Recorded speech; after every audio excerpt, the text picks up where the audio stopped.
Good evening. I'm Mike Ailsa, President and CEO of KQED. I hope you and all of your loved ones are healthy and safe. Welcome to the special live stream event celebrating 25 years of the California Report, a quarter of a century covering the places and the people, the issues and the dreams, the events and the experiences that make our Golden State so unique. Tonight, Daily Morning Show hosts Lily Jamali and Saul Gonzalez, plus longtime California Report magazine host Sasha Khokha, will take all of us on a retrospective of our vivid coverage, the stories that have moved all of us intellectually and emotionally. But before they join us, I just want to take a moment and acknowledge that it has been an extremely difficult year for all of us. A long stretch of stress, anxiety, uncertainty, and loss. At times, I know it's been hard to find what there is to be thankful for, but this is exactly when we need gratitude the most. So I want to extend my personal appreciation first to all of you. Thank you for sharing your time with us for this event. Time is the most precious thing that we have. Additionally, I want to thank KQED's dedicated listeners, our viewers, our readers, those of you who regularly participate in our events, and especially if you support us financially. However you show your support for KQED and the California Report, your belief in our work is inspiring. We're also very grateful for the critical, loyal support of our funders. The California Report has become an enduring and vital chronicle of our state because of the James Irvine Foundation. They have been with us from the very beginning. They made the first grant to launch our series. And our appreciation to Eric and Wendy Schmidt, who believe in the power of quality journalism and whose ongoing generous support helps make the California Report accessible to communities across the state. And thank you to the Asian Art Museum in San Francisco for specifically supporting this evening's celebratory virtual event.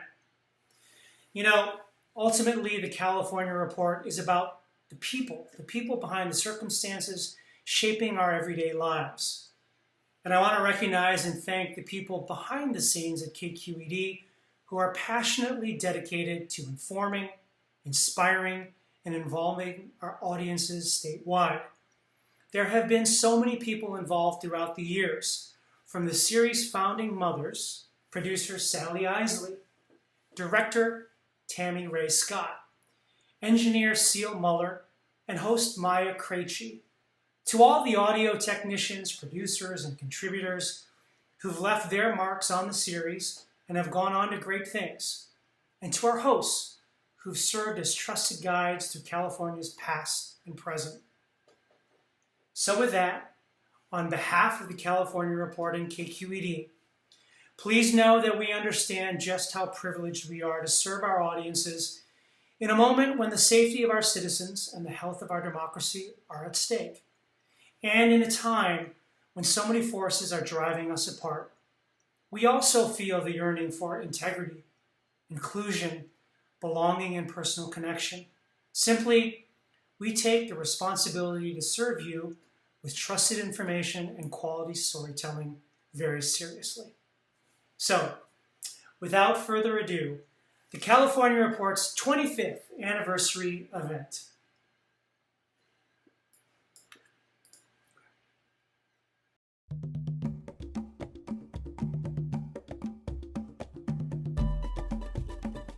This is the California Report. I'm David Wright. I'm Scott Shafer. I'm Penny Nelson. I'm Rachel Myro. I'm Queena Kim. I'm John Sepulveda. I'm Lily Jamali. I'm Saul Gonzalez. And I'm Sasha Khokha. Being at Lake Tahoe, that's Sierra Nevada. The Imperial Valley. The Jerry Garcia Memorial Elevator. To San Diego. Of San Francisco. on the Long Beach Route. In Butte County. Coming to Fresno. Los Angeles County. Auburn Dam. To Livermore. Los Angeles. Monterey. Sacramento. In the city of Carson. This is Southern California, sunny. To Santa Paula. Shasta Dam. In Santa Cruz. To Bakersfield. Yosemite. As far as California is concerned, this is like the best. We're the California Report for those only in California stories.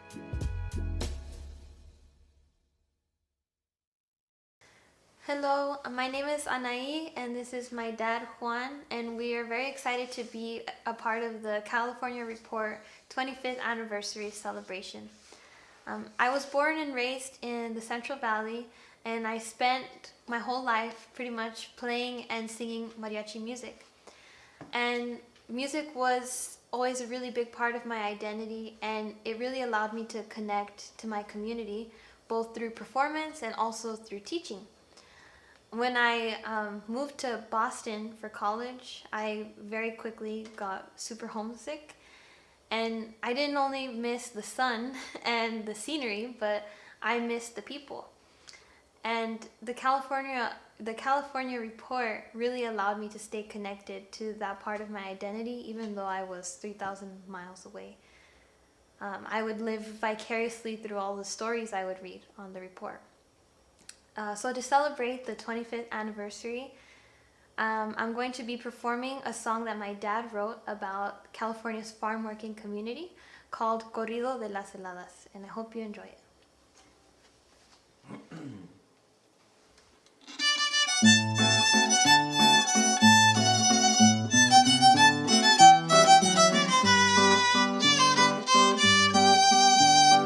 Este corrido, señores, lo canto con sentimiento para expresar la amargura y la tristeza que siento de ver a mis campesinos con este gran sufrimiento. Lo que sucedió en el valle nunca en la vida sucede. El 25 de enero del año 99, Diosito nos ha mandado una tormenta de nieve. Las huertas se congelaron y el agua quedó hecha hielo.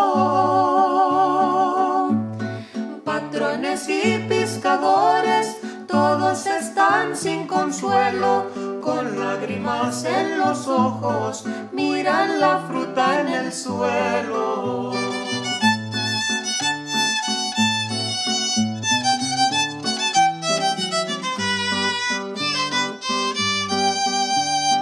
Nuestros hermanos del valle luego nos ayudaron con cobijas y comida para los necesitados, que Dios les pague con creces lo que por su pueblo han dado. Aunque me vean de mariachi, yo sé trabajar de todo. Pero el dolor de mi raza, yo muy a pecho lo tomo. Mi madre es empacadora y mi padre es mayordomo. Vuela, vuela, palomita, párate en aquel naranjo. Ve y dile a don César Chávez que ya no riegue su llanto, que el valle ha sobrevivido estas heladas del campo.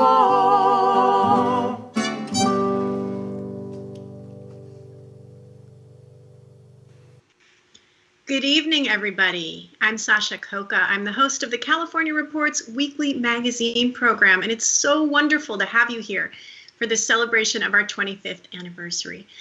That amazing opening song that we just heard was Anaí Adina and her dad, Juan Morales, and we first brought you their story on the California Report last year when Anaí was a young mariachi from the town of Delano in the Central Valley, and she was heading to study at Harvard.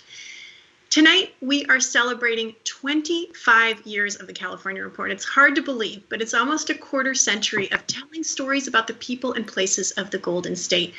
We don't just give people the news they need to know, but we also try to connect us to each other through stories that make us feel something. And I gotta say, we love connecting with our audience, and unfortunately, we can't do that in a real space right now, but we're gonna try the best we can to do it virtually. And if you're tuning in from across the state, we'd love it if while you kick back and have your dinner or enjoy your cocktail during the show, you can participate in the chat with your questions, your discussion. We've also got some trivia, whether you're watching on Twitch, YouTube, or Facebook, be sure to check out the chat. I'm joined tonight by Lily Jamali and Saul Gonzalez, who are co-hosts of the California Report's daily morning news program. Thanks, Sasha.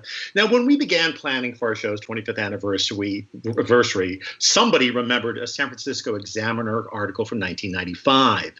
It was our show's very first year on the air, and the newspaper's description really set the scene for an average day in our studio in San Francisco, capturing the California Report's energy and, more importantly, its mission.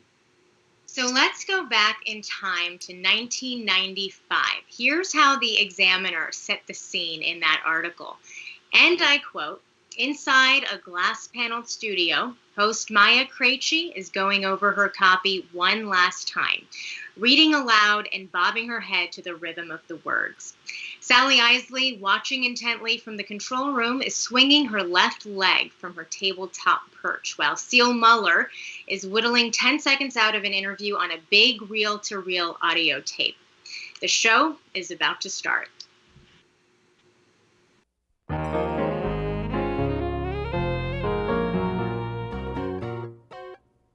Welcome to the premiere edition of the California Report. I'm Maya Krejci. It's been amusing for me to watch white America realize what black America has known all along, that sometimes justice may or may not be done. I mean, with us, our history is that justice ain't done. On today's show, a conversation with 4 Californians about the O.J. Simpson case, an American event that revealed and maybe widened the gaps dividing the races in this country. Also, an interview with Ross Perot, Los Angeles healthcare still in crisis, and the anniversary of Operation Gatekeeper on our southern border. But first, these news headlines.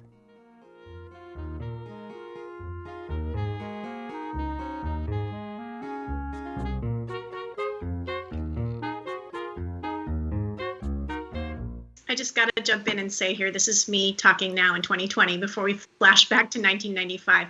I've got to give a shout out to the almost all women crew that started this show. Of course, Raul Ramirez was our news director, but other than him, all the rest were women. KQED's former general manager and vice president, Joanne Wallace, who I know is tuning in tonight, Mary Bitterman, who was the president and CEO of KQED at the time, Charlene Harvey, who was KQED's board chair at the time. They all championed this idea of having a statewide service that became the California Report. And of course, you've heard the name engineer Seal Muller. She was mentioned throughout the top of this show, and she is still with us at the controls after 25 years on the California Report. Love that picture of Seal. You know, the article that we've been talking about from the San Francisco Examiner all those years ago really summed up the show's mission, which hasn't changed 25 years later. And one final passage that I wanted to share with everyone really continues to describe what we are doing even today. So here goes. With its sprawling territory, climatic and cultural extremes, and teeming and diverse population, California is tough to cover. Yet, KQED journalists joined by reporters at public radio stations statewide have set no less a task for themselves than covering it all and even bringing Californians together in harmony. I don't know about the harmony part, but I do know this, and I say this all the time. Covering California is not easy to do. After all, area-wise, we're larger than the United Kingdom. When it comes to our numbers, there are more Californians than Canadians. Sorry, Canada. And then there's our racial, cultural, and linguistic, just the spectrum of people who are in this state. It really is like covering an entire country and not just a state. Lily? Yeah, a quarter century later, that is still what we are trying to do. The California Report has grown, as a lot of you know, from a twice weekly show to a daily news program. And we have, of course, the weekend magazine show featuring long-form stories and documentaries. We are carried on stations from San Diego to the Oregon border, and we're even in Nevada, believe it or not. And this evening, we want to share a little bit about how the California Report has done this and keeps on doing it, and all the amazing Californians we've met along the way.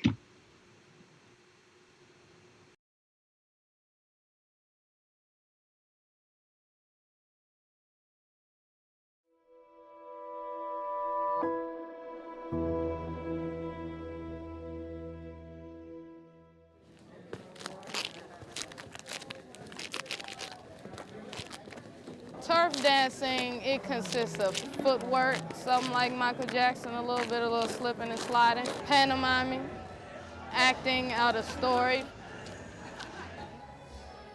It's mainly men. Actually, this is the first all-women's battle that I've come to.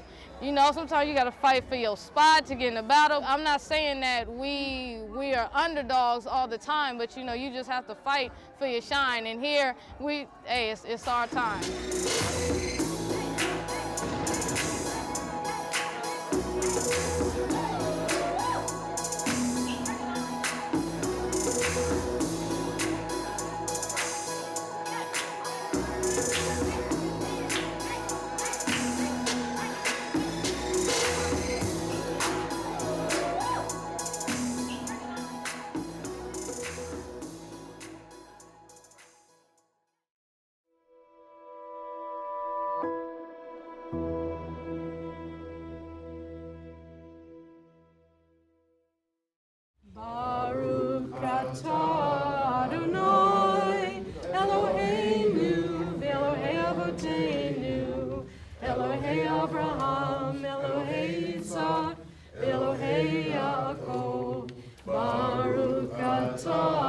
Adonai, Magin Abraham, Ufokei Sarah. Help me ignore those who slander me. Let me be humble before all. Open my heart to your Torah, so I may pursue your mitzvot. One of the things that I think helps people come to Judaism in this kind of a context is that they are not damned forever, despite the fact that some of them have done damnable things, and that there is room for contrition and repentance and redemption. So that in and of itself, taking that as a caveat, that not to die for this. To live is the thing that God wants us to do. Right. And these commandments are so we can live and not so we can die. Right.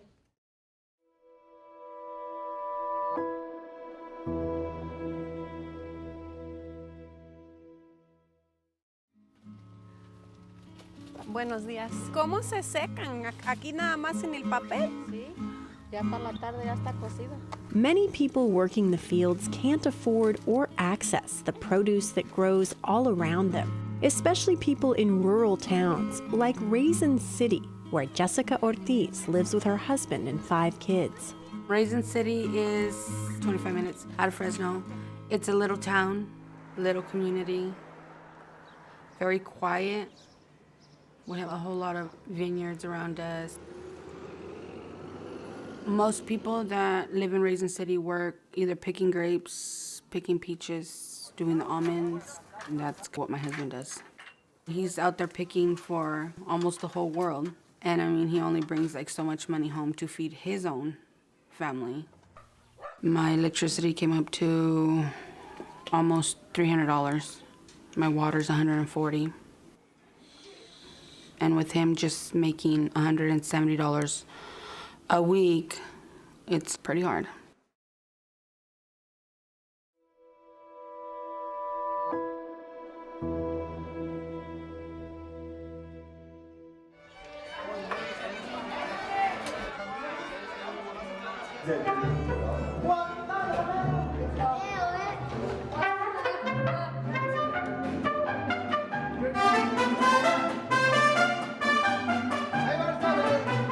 I like the passion that it has, and that you don't have to play quietly, you can play as loud as you want.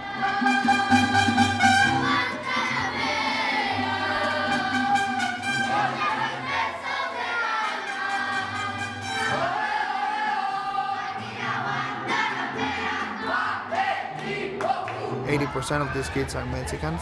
It's a very important part of the tradition. All the Mexican families, this is why they go to the plaza, they go to church, and they hear mariachi. These kids, they kind of know what is mariachi, but they don't realize that they know. They have a lot of connection with mariachi. My mom was born in Mexico, and my dad, so they like to hear mariachi music, and when they hear it, we start dancing.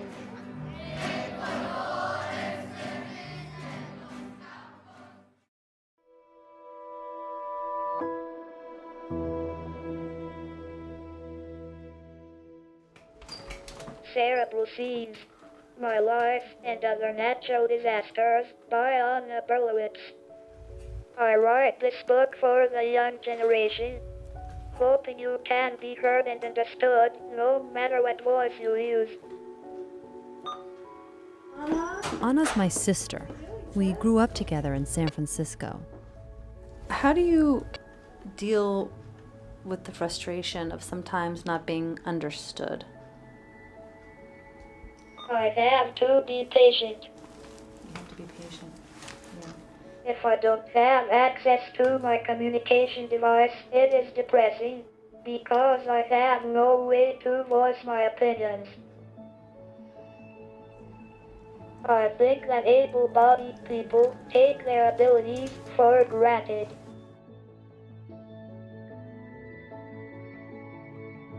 It's so important to be heard. Can you hear me?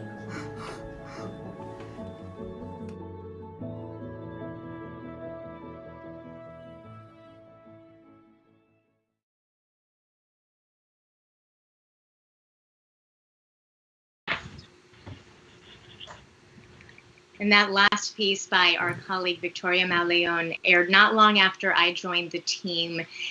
It is such a memorable story. It brings out so much humanity. And I think it really speaks to how at the California Report, sometimes we get personal in order to connect with our audience.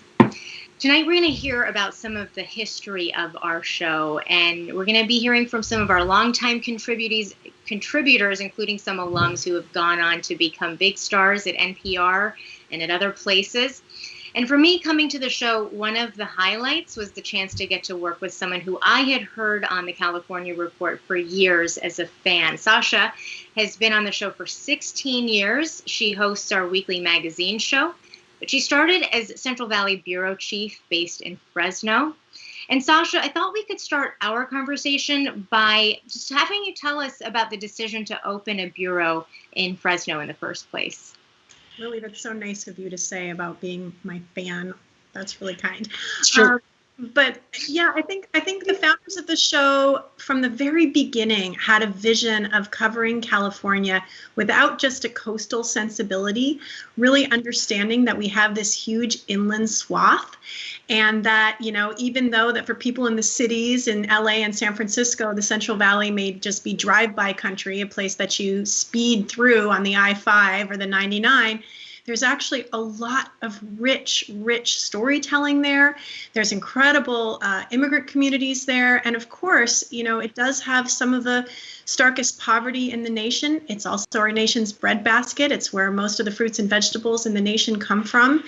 And I think, you know, we felt it was very important from the beginning to have somebody on the ground there, not just somebody who was parachuting in, but somebody who lived there, who was part of the community, and who could tell stories from there. Yeah. At this point, I actually want to encourage folks in the audience who are watching us, please submit questions if you have them for any of us. We're going to try to incorporate some of them in our Q&As with one another, so make sure to do that. Sasha, you spent 12 years in Fresno. I know it's hard to boil 12 years down into just a couple of minutes, but tell us about some of the stories that you did there and what sticks with you. I think the backbone of my coverage was really covering farm workers and, of course, you know, pesticide exposure, a lot of really hard stories. I remember one story I did pretty early on was about the death of a young teenage farm worker named Maria Isabel Jimenez. She died of heat exhaustion in a vineyard. She was pregnant, and I went on a march with other farm workers who marched 50 miles to Sacramento to protest conditions for farm workers working in the heat. But, you know, it wasn't all just depressing stories. There are also incredible arts and culture stories from the Valley. I mean, Fresno itself is home to some 99 languages, a very rich Hmong community. And for me, I think one of the highlights of the beat was also that I was pretty much the only public radio reporter at the time who could claim that Yosemite and Sequoia Kings Canyon were on my beat. So I got to, you know, climb a shrinking glacier. I got to go spelunking into a cave to look for blind spiders. It was a lot of fun. Yeah. just to get serious for a moment, one of the most memorable and impactful stories that you did while in Fresno was a collaboration with PBS Frontline and the Center for Investigative Reporting. It was called Rape on the Night Shift. Talk to us about how you got started on that story. Well, the story really started actually with a case in Bakersfield where some janitors came forward and said that the price they had to pay to get or keep their jobs was something really chilling. It was sexual harassment or assault at the hands of their supervisors in these buildings, these dark buildings, alone at night when they were cleaning. And so we spun that out into a full-fledged investigation. It took us about 18 months, and we did a film for Frontline and a radio series for the California Report and for Reveal. And I'm really proud to say that our reporting actually led to legislative change. Here in California, bills were introduced that, now provide more protections for janitors on the night shift. And, Lily, even though I worked on a lot of really heavy stories, I tried to find a balance and also tried to find hopeful stories about people working, trying to make change. And I want to play just a little clip from a story about an inspiring woman whose tale still sticks with me. She is in Tulare County, which has some of the highest rates of hunger in the state.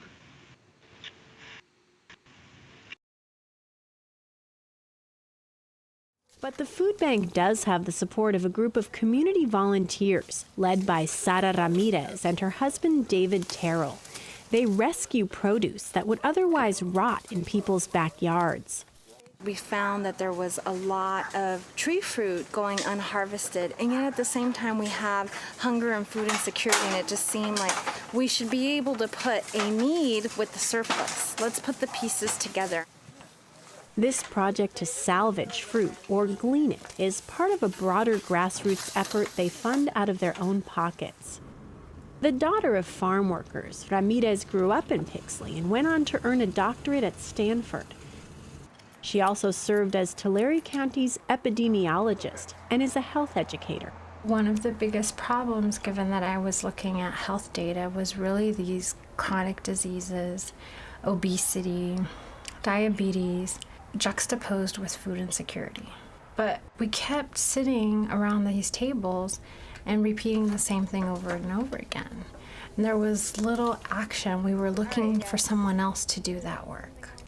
Sarah's frustration just continued to build up until she finally just said, you know what, I have to do something. Our team member said that I should be wearing a t-shirt that says, yes, I have a PhD and I pick fruit. She could do anything she wanted with her life, and what she's chosen to do is go back to her hometown of Pixley. There's extreme unemployment and not a lot of hope that things will get better. Her goal is to give people hope, and hope is the most important thing people can have. If I think about the overwhelming nature of the problem, it's so much easier not to do anything. And there's a lot of people that say the problem is so big, nothing we can do will ever fix it. Well, if we all took that position, then nothing would ever get done.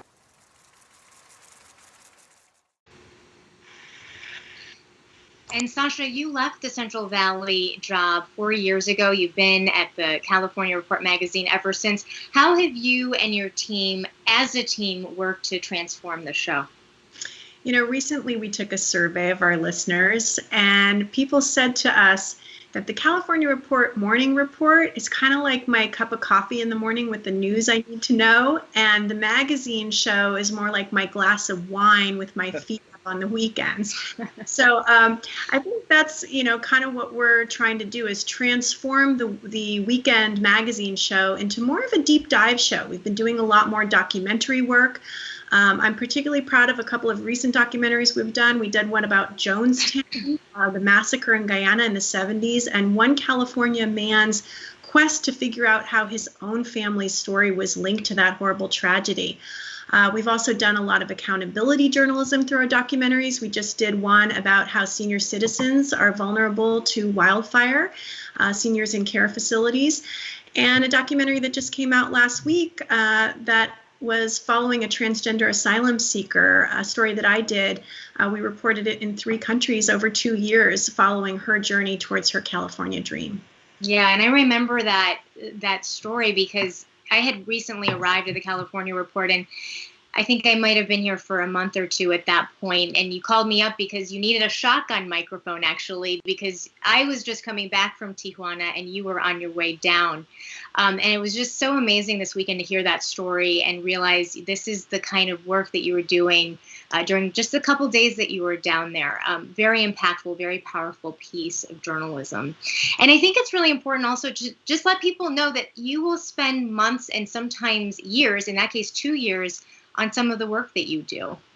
Yeah, it's a very different metabolism than the morning news service. But I mean, we do some quicker turnaround stuff. Sometimes some of our most joyful stories are things that are a little bit shorter. Like, for example, we do a hidden gem series every year where we try to point out secret spots to Californians, places you might not otherwise know about that you might want to visit on a road trip, if we ever get to take a road trip again.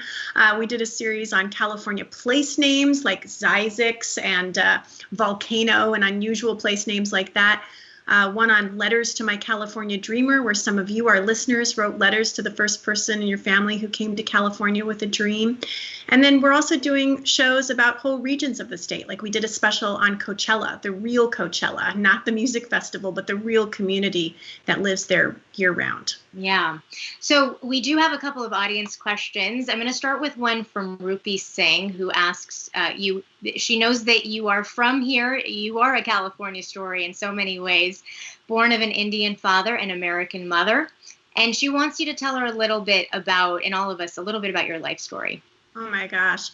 Well, I am such a Californian because I was born in LA. My parents actually came to LA because they both wanted to go to UCLA. My dad was a foreign student from India. My mom was an Irish Catholic from Boston. And I think they also wanted to come to a place where, you know, at the time, interracial marriage was still illegal in my mom's home state of Virginia. She's also from Boston, but Virginia was where her parents were living at the time. And anyway, they wanted to come and be in a place that felt more open.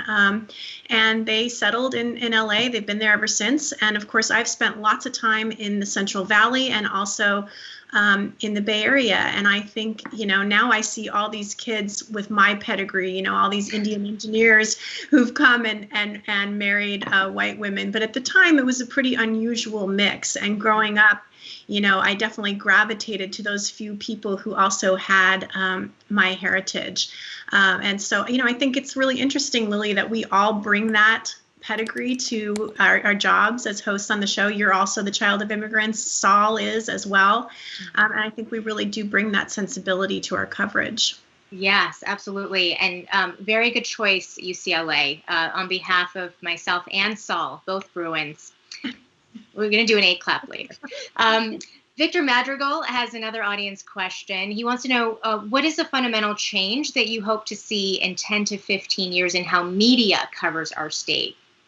Wow. I mean, honestly, I think it's something that we're working on more as a show. I think turning over the microphone so that folks can tell their own stories, making that technology more accessible to people, and certainly making sure that young people and non-English speakers and folks who may not have the privileged backgrounds of many public radio listeners, you know, become the primary storytellers and therefore also become part of our audience.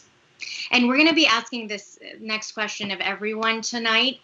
Want to know either a special California spot that has meaning to you or an only in California experience? Oh my gosh. Well, okay, since I just gave away my LA background, I grew up near LAX, like right under the flight path of LAX. I would say my only in California experience is in the wintertime sledding at Dockweiler Beach while the planes are taking off from LAX, getting a piece of cardboard or a sled and just sliding down the sand dunes. That is a really good growing up experience. It's so great.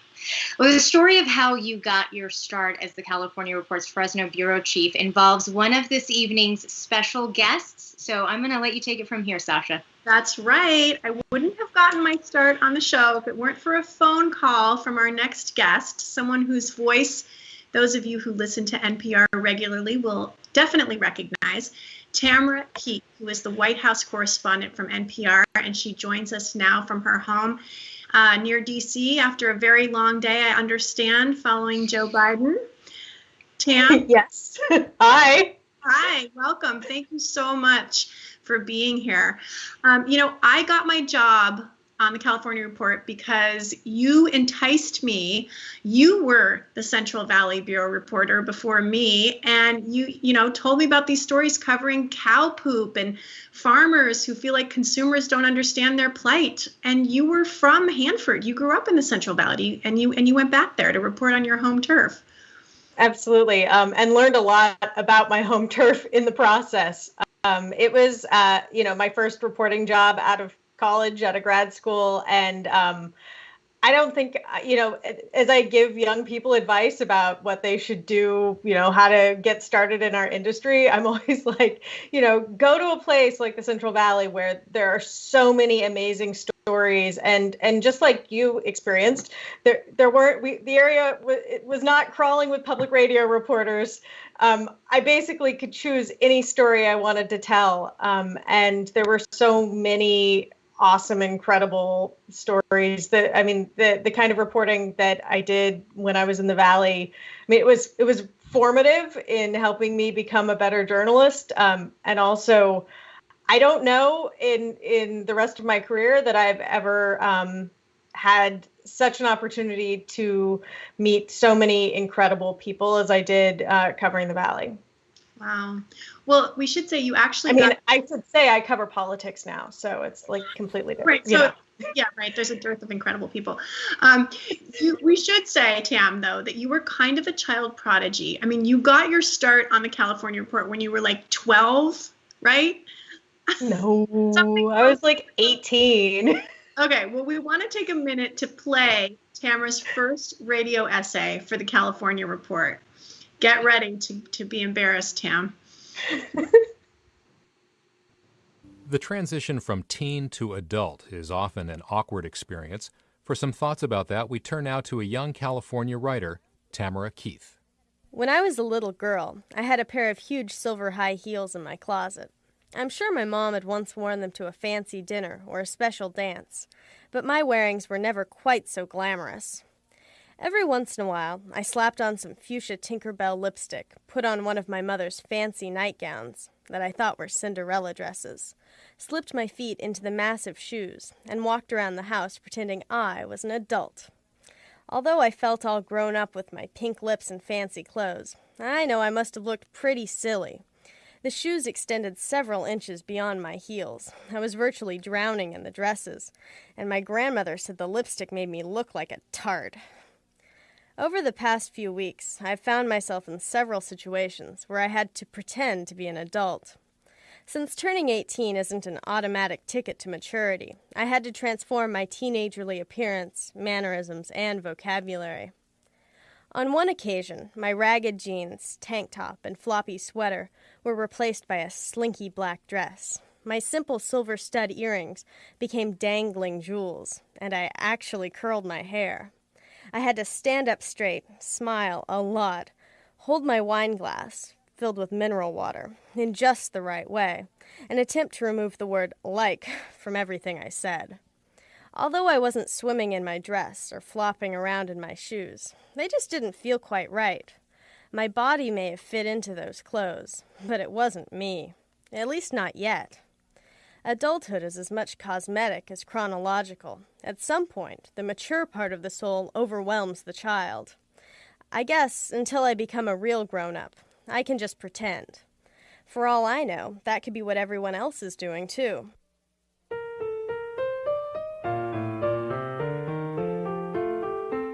Tamara Keith is a student majoring in philosophy at UC Berkeley.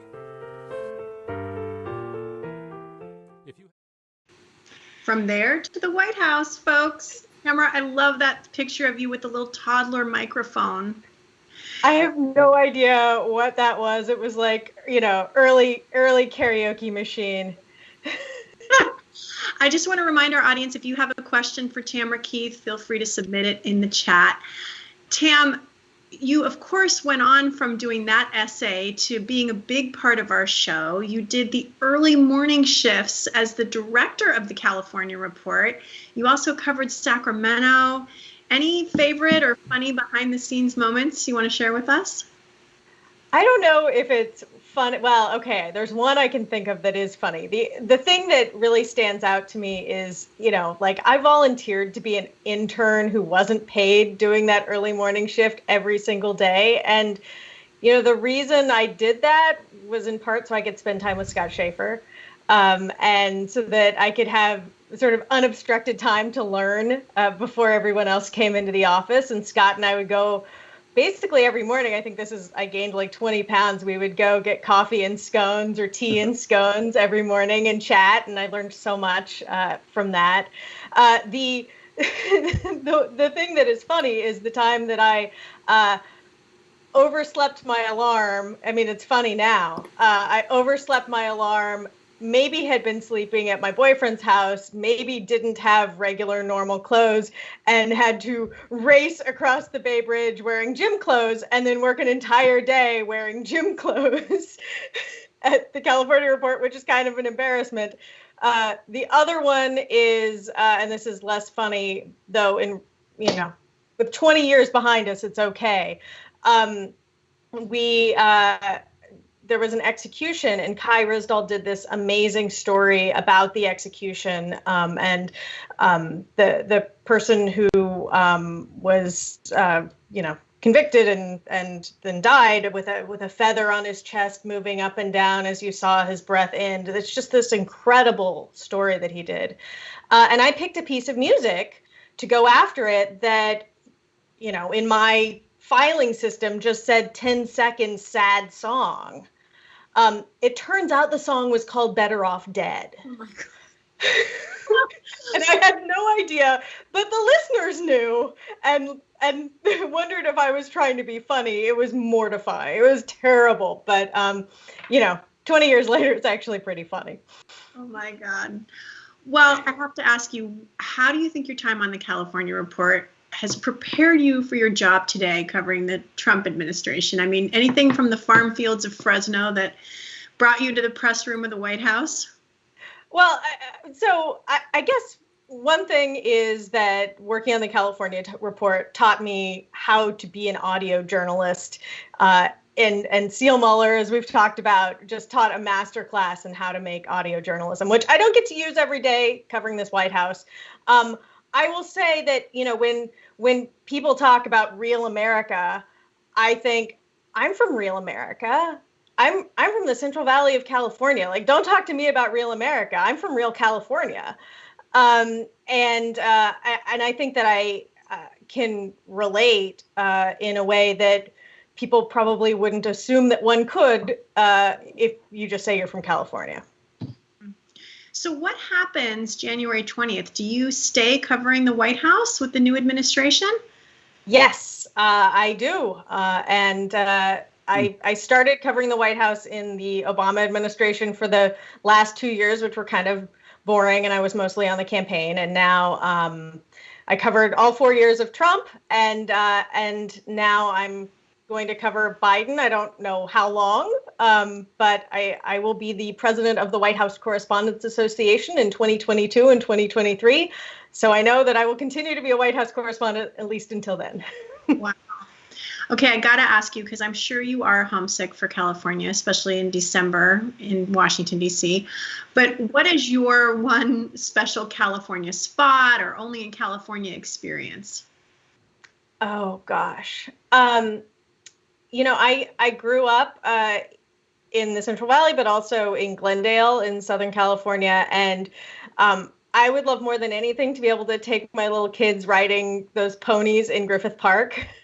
That is just a really special memory to me. I'd like to take my kids to get Jalisco burritos in Hanford and Superior Dairy ice cream, and to go for a hike in the Berkeley Hills. And maybe someday we'll get back out there. Oh, Superior Dairy in Hanford, best ice cream ever. We do have an audience question before we wrap, Tam. Who would you most like to interview in 2021? I would like to interview the President of the United States in 2021. I mean, that's kind of, every year. And also, I'd still like to interview Donald Trump. Right. And, other than I have perfected shouting over aircraft, but I would love to do an actual interview. And what I really aspire to is interviewing regular people affected by policy, because I think, the biggest challenge of my job is sort of the disconnect between politics and humanity. And my goal for 2021 and 2022 is to bring those things closer together. Tam, thank you so much for being with us tonight. I know it's late for you. I know you got 2 little kids at home. I don't know how you do it all. But you are still part of the California Report family, and it's so, so great to see you here tonight. Thank you. Thank you for having me. Now, along with NPR All-Stars like Tam, there are so many other people who have contributed to the California Report over the last quarter century. Here are just some of them.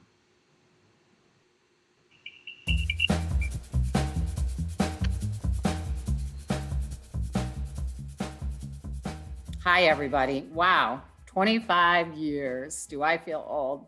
But congratulations. It is no small thing to keep a news magazine going that long. And you turned what was once just a dream into a great success. And I remember that dream. I remember talking to Joanne Wallace years and years ago in her office on 8th Street about the idea of a statewide news magazine. Others had tried to do it. It was very difficult. And I said, we can do this. We should just do this. And she said, Sally, we need the money. And the station got the money, and the rest is history. And I have such incredible memories of working on that show. I got to be the founding senior producer, and I remember show day rushing in with great stacks of reels of tape and Seal Muller behind the board like Oz, working her magic with the pots and the sliders, and Tammy Ray Scott directing it all like a maestro. And then it was over, and we'd all go to the Slow Club and talk about the next week. It was one of my best jobs ever. And I am so proud to have played even a small role in what you've done with it today. I couldn't be happier for you all, and I wish you all the very best for the next 25. Hey, this is Ailsa Chang from NPR, and I used to be an intern at the California Report back in 2006. I had just quit being a lawyer, was desperate to learn how to make radio, and I wrote my first piece at the California Report as an intern. It was the story about a place called Pie Ranch, where high school kids would go to learn how to grow and cultivate fresh ingredients for pies, make those pies, and then learn how to sell those pies. And it was my first field reporting experience. I remember going out there and recording people walking through grass for the first time in my life, and getting the noises of animals and getting all the chopping and the rolling out of the dough. It was so much fun. And I remember coming back with all the sound, and I was just like, okay, now how do you write a radio story? And Victoria Mallion, I remember she sat down next to me and just went through my script line by line. It was so painstaking, because I didn't realize how different writing for radio was from writing as a lawyer. And Victoria just went through the entire script so meticulously, taught me different ways to write in and out of tape.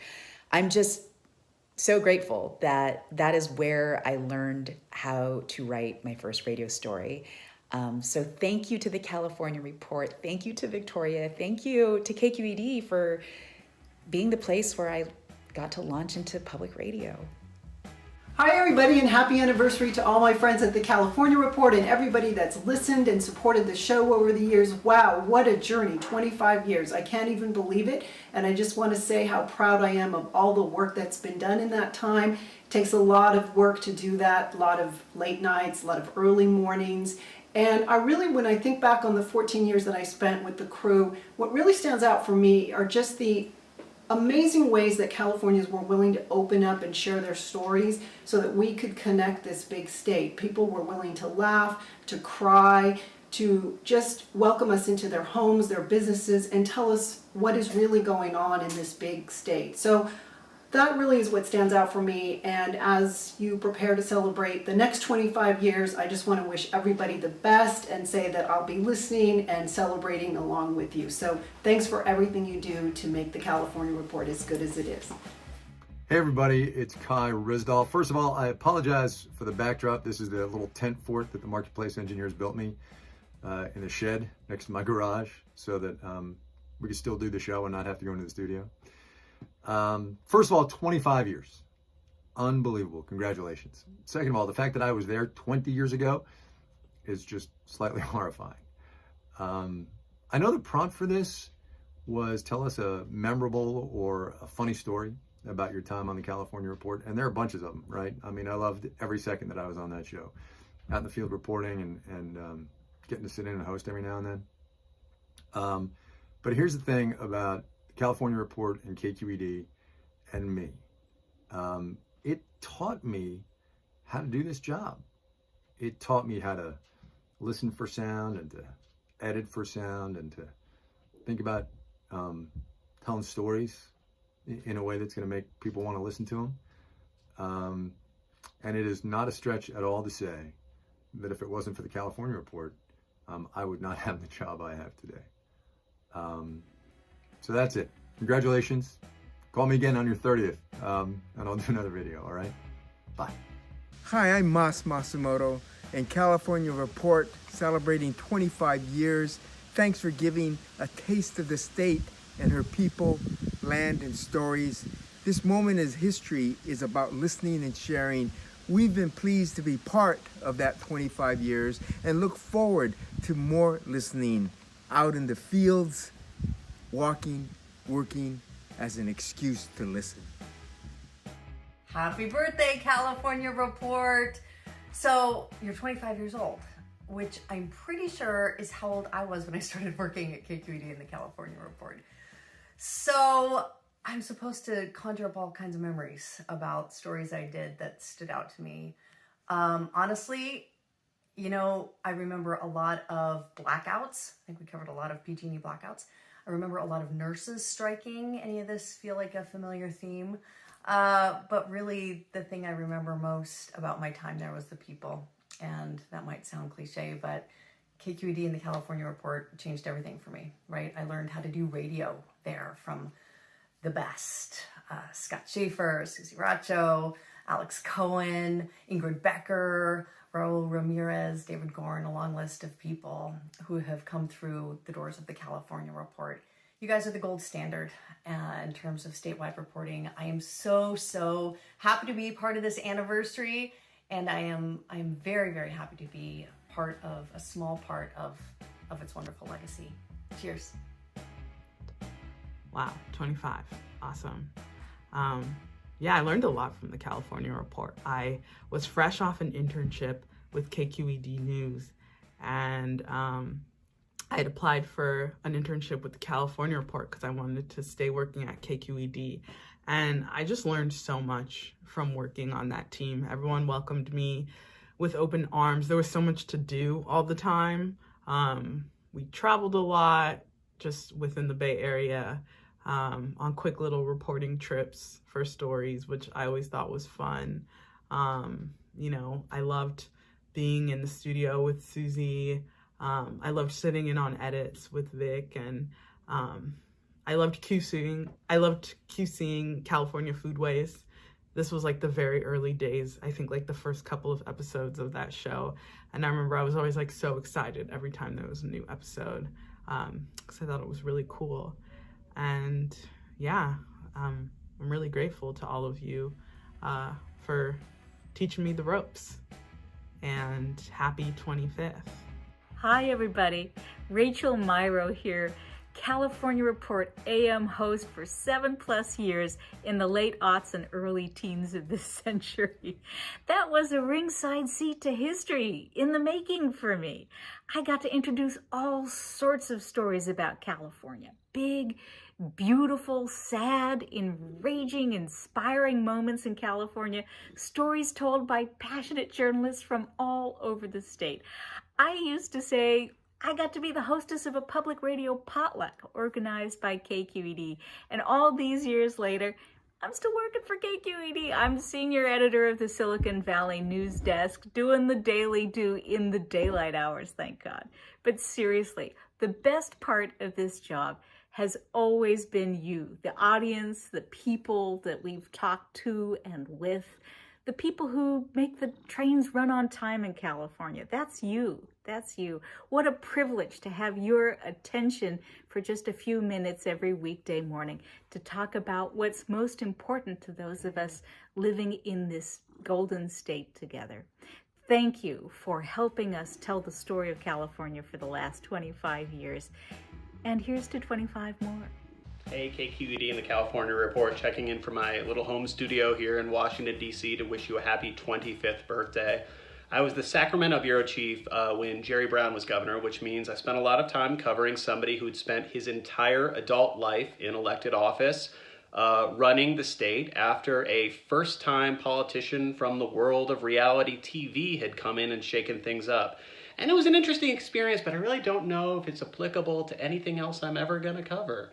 Happy anniversary. It's a great show. I love everybody I worked with at KQED. I love the fact that I still work with a ton of people who, like me, were once on the California Report. Congratulations and many more years to come. Congratulations on 25 years. Not bad, but when you get to 75 or 82, then you can have a real party. In the meantime, keep going. You're doing a pretty good job.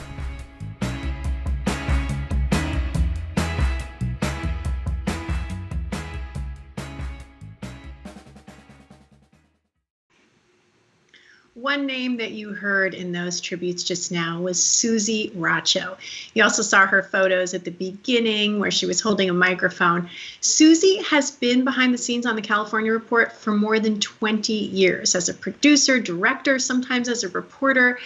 And she is so beloved in our newsroom because she brings us these fantastic home-baked treats every show day, and she just loves stories about food. She launched a series for the California Report magazine called Golden State Plate about iconic food and drinks that were invented right here in California, and she's going to share one of those stories with us now.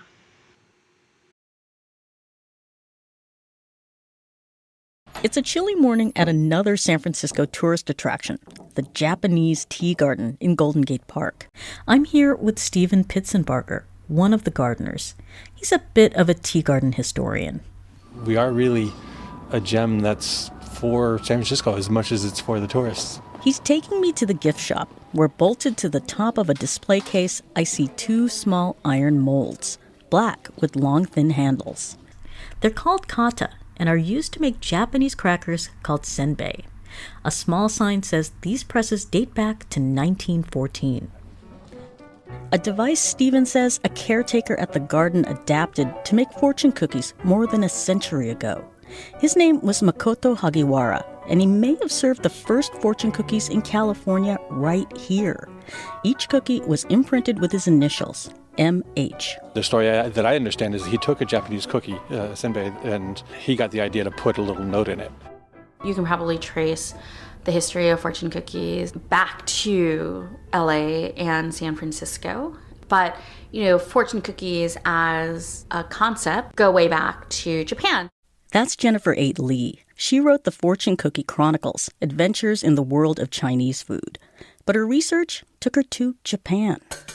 Around the shrine in downtown Kyoto, there is actually a bunch of families that still make quote-unquote fortune cookies in the Japanese tradition. Lee writes about a woodblock print from 1878 of a man grilling what the Japanese call fortune crackers.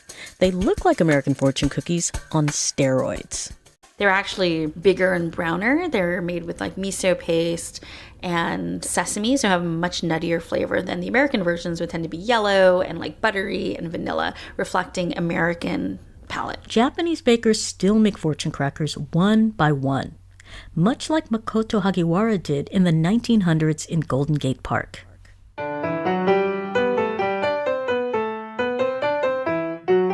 But making them one by one was time-consuming, and as their popularity grew, the Hagiwaras found they couldn't keep up with demand.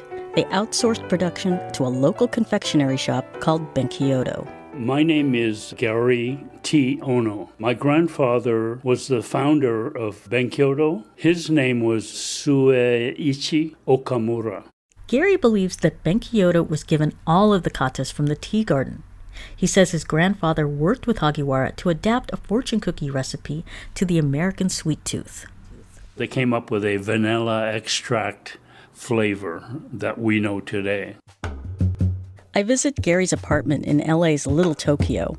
On the living room ceiling is a giant foam fortune cookie with the message "Made in Japan" sticking out of it. He drags out a heavy suitcase where, wrapped in newspaper, are several kata. Oh, those were my duffel baggies. They're heavier than I imagined and sport the familiar initials MH, the Japanese tea garden's Makoto Hagiwara. All right, you can see where cookie dough would go. Then you squeeze it and you can lock it. Then you put it over the charcoal or the flame and you flip it. Eventually, Gary says, Benkyodo helped develop a machine to mass produce the cookies.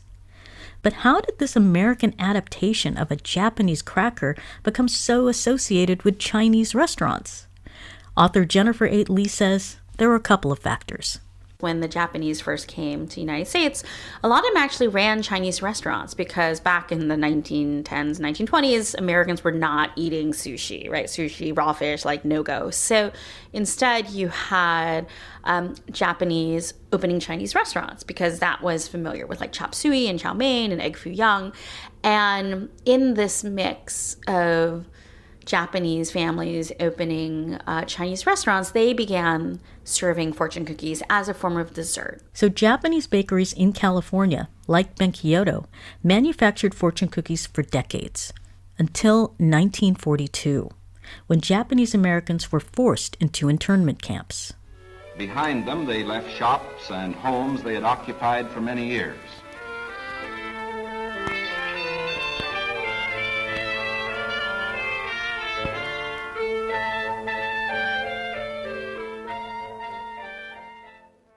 Among those were Japanese American bakers who made fortune cookies. And at the same time, you had a huge rise in popularity of Chinese restaurants during World War II. And as part of that, the Chinese started serving fortune cookies and, in fact, started manufacturing them in mass. So I like to say that fortune cookies, the Japanese invented them, the Chinese popularized them, but the Americans ultimately consumed them. Hi, how are you? Hi. Sencha for two. One sencha? And 2 cups? Yeah, 2 cups. And the tea cookies? I'm back at the Japanese Tea Garden in San Francisco, drinking tea and reading fortunes with my husband, John.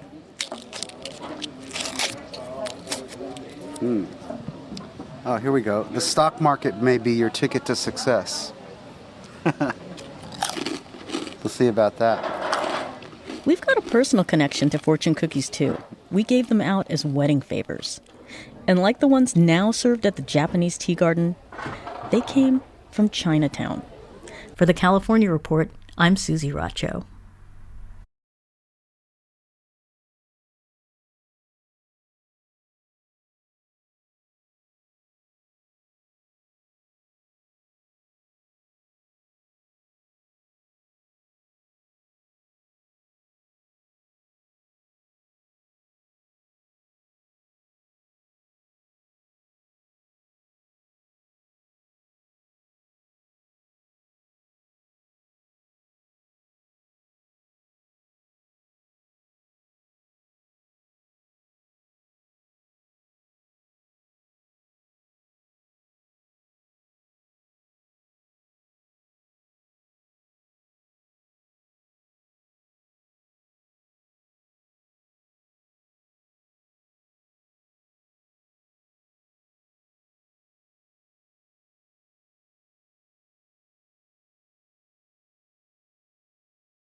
stories or topics that really stand out to you?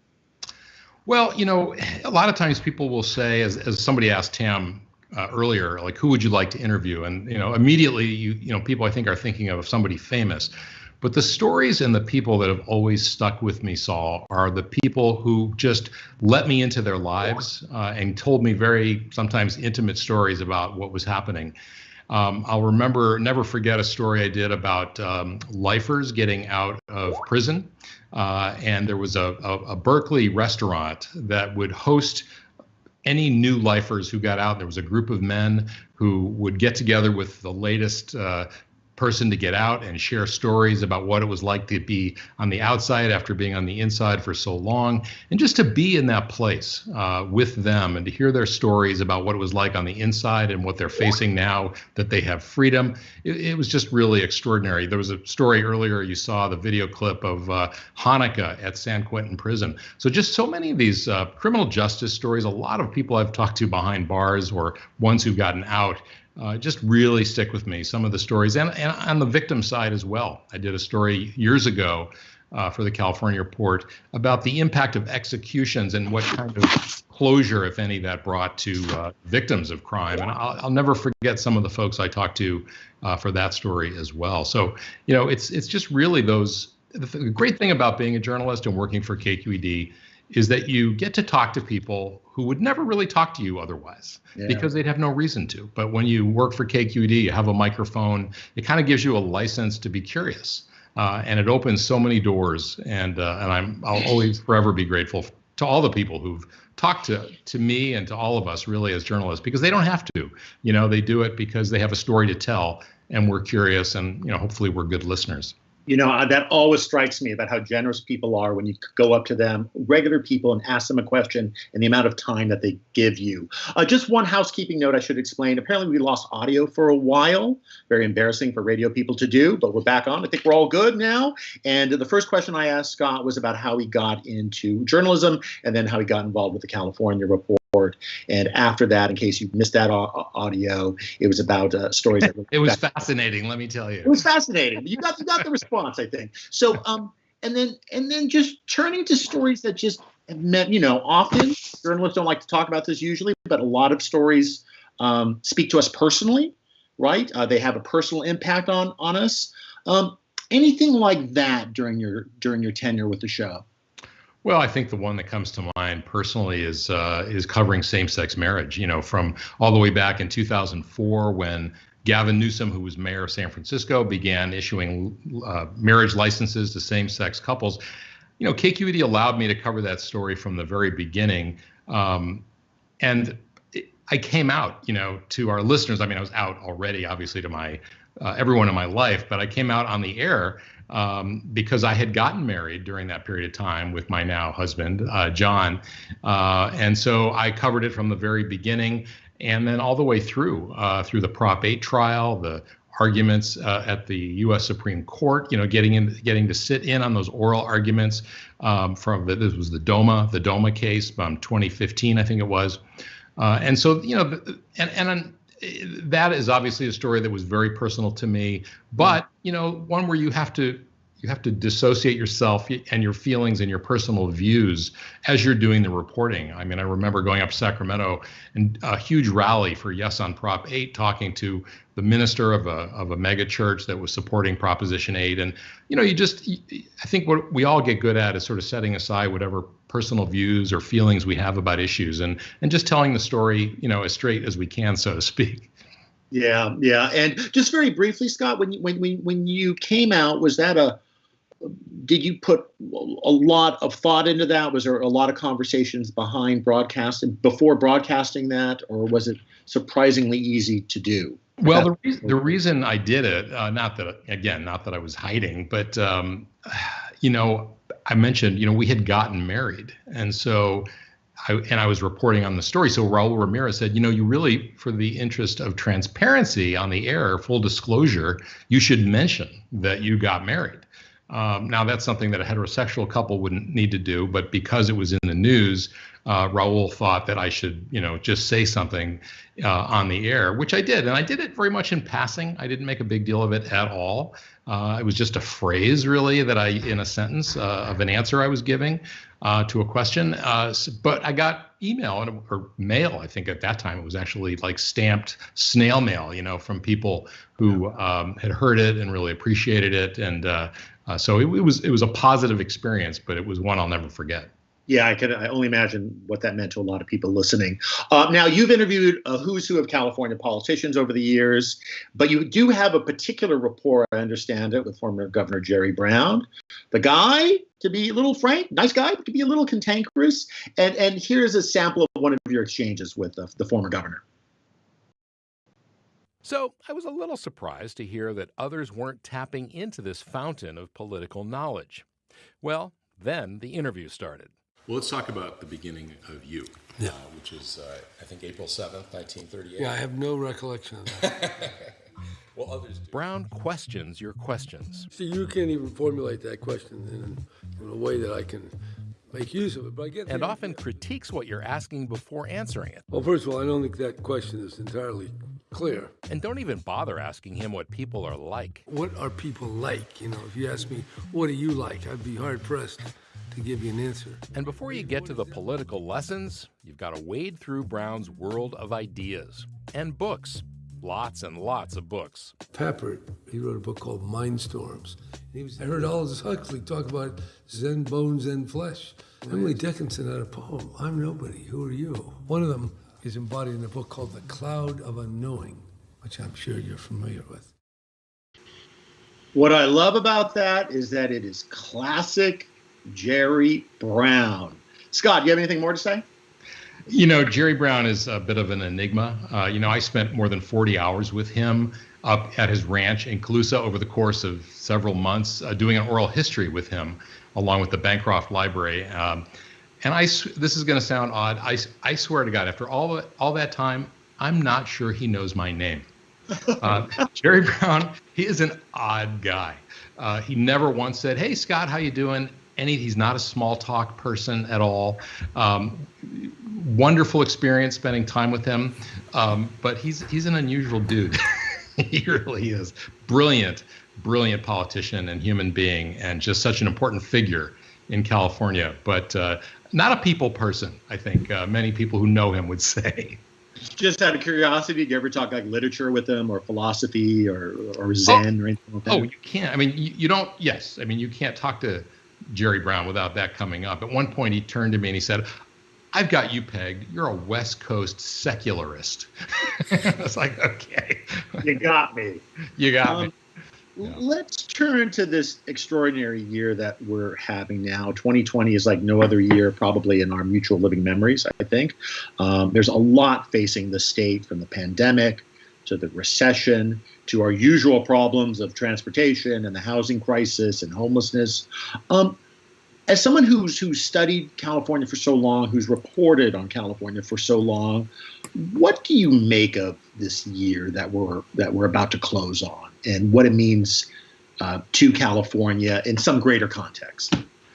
Well, I think of the scope, the arc of this year. In January, Gavin Newsom unveiled his state budget. There was a massive $22 billion surplus, and they were going to spend it on homelessness and housing and climate change initiatives, and then the bottom fell out. When I was in high school, I took a course, an elective social studies course, and it was just called 1968. And it was all about the things that happened in that year, the assassinations of Bobby Kennedy and Martin Luther King, the Chicago Convention, the rise of Richard Nixon and George Wallace.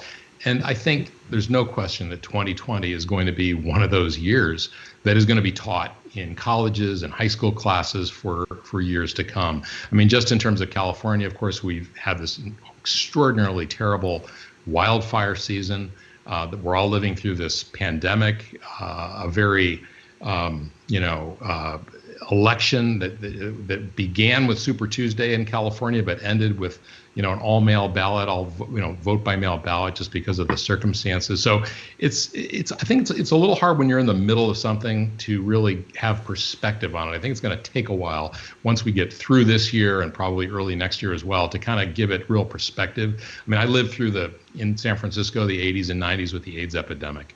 And those were horrible, horrible years. And you just get through it one day at a time, like we all are right now. And so I think that it's going to take a while for us to get through this and look back on it and really, we'll see what we make of it at that point. But when we're going through it, you just try to get through it. Yeah, that's the thing about important historical moments, right? They can be often very miserable to live through and to report on.